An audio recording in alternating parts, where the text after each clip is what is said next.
If you want these horror stories to continue, please subscribe now and don't forget to like.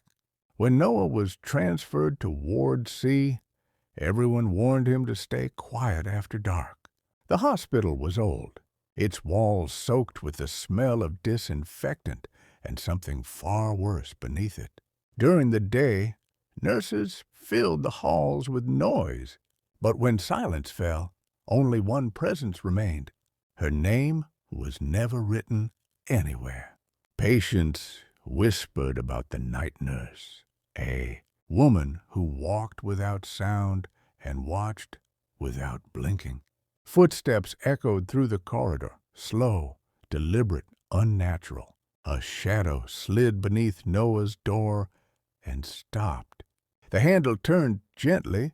A woman stood in the doorway wearing an outdated nurse uniform. Her skin was pale, her eyes hollow, her smile thin and empty. "It's your turn," she whispered, though no examination was needed. She never touched him. Yet pressure crushed his chest as if unseen hands were holding him down. Breathing became difficult. The nurse leaned closer, inhaling deeply, savoring his fear. "Not yet," she murmured, almost disappointed, before leaving the room without a sound. Patients began disappearing. Beds were emptied, sheets perfectly folded. Medical records vanished as if they never existed. No alarms, no funerals, just absence. Noah noticed long scrape marks on the walls near his bed, marks that looked like someone had been dragged upward. From sealed rooms came muffled sobbing, always cut short.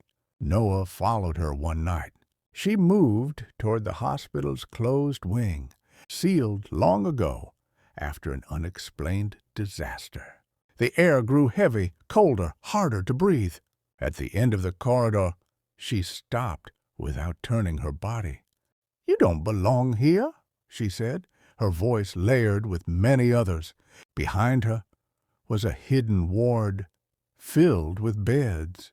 Patients lay motionless, eyes wide open, mouths frozen in silent agony. Tubes ran from their bodies, not to machines, but into the nurse herself. "They stay," she said calmly. "They become part of me." The lights vanished instantly. She appeared before Noah without moving. Her face cracked like porcelain, peeling away to reveal nothing underneath. No flesh, no bone, only endless darkness. Memories were pulled from his mind piece by piece. His name felt distant. His life felt borrowed. In desperation, Noah triggered an emergency alarm. The nurse screamed, not in pain, but fury. The walls shook violently. The motionless patients twitched for the first time. When help arrived, the hidden ward was gone. No beds, no bodies, only dark stains burned into the floor. Noah was released. Doctors dismissed everything as stress and fear, but peace never returned. At home, footsteps echoed through his hallway, slow, calm, familiar. His door opened by itself. A voice whispered from the darkness, "You don't leave unless I allow it." Noah finally understood the truth. The nurse was never bound to the hospital.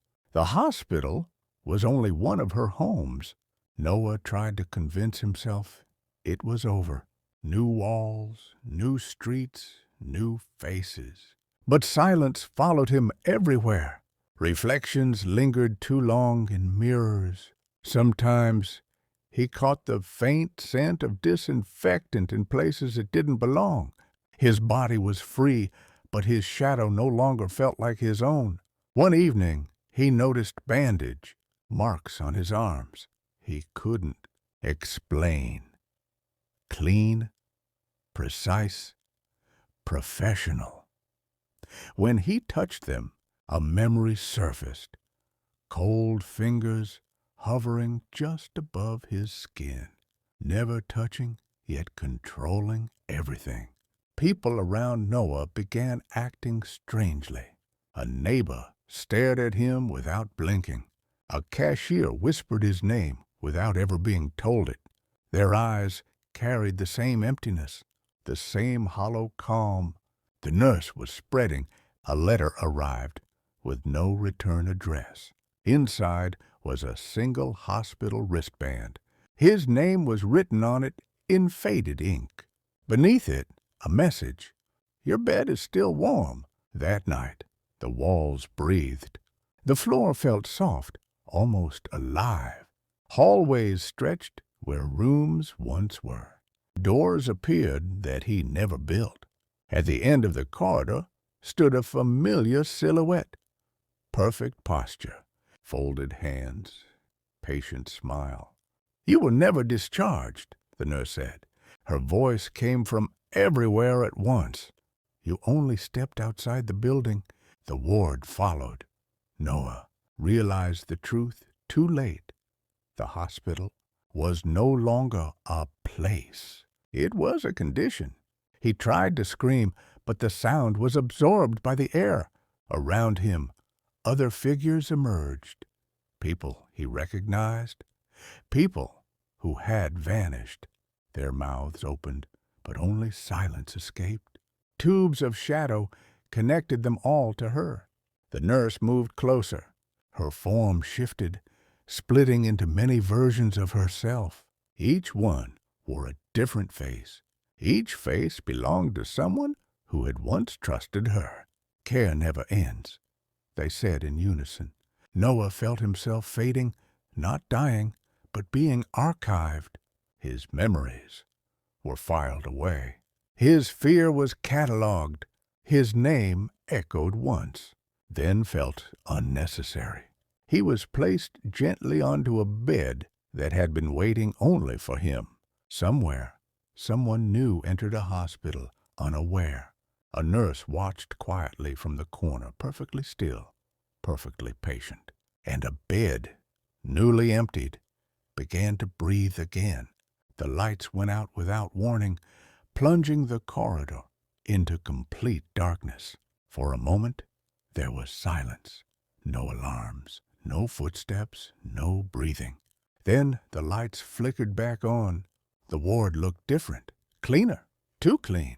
Beds were neatly made, charts perfectly aligned.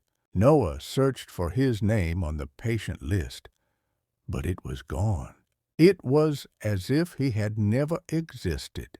He felt a presence behind him. At the end of the corridor stood the nurse, her uniform spotless, her face calm, eyes empty of warmth. She smiled, not cruelly, not kindly, but patiently. "You're better now," she said softly. Noah felt the floor shift beneath his feet, the walls stretching, breathing. A distant door opened somewhere in the hospital. The end.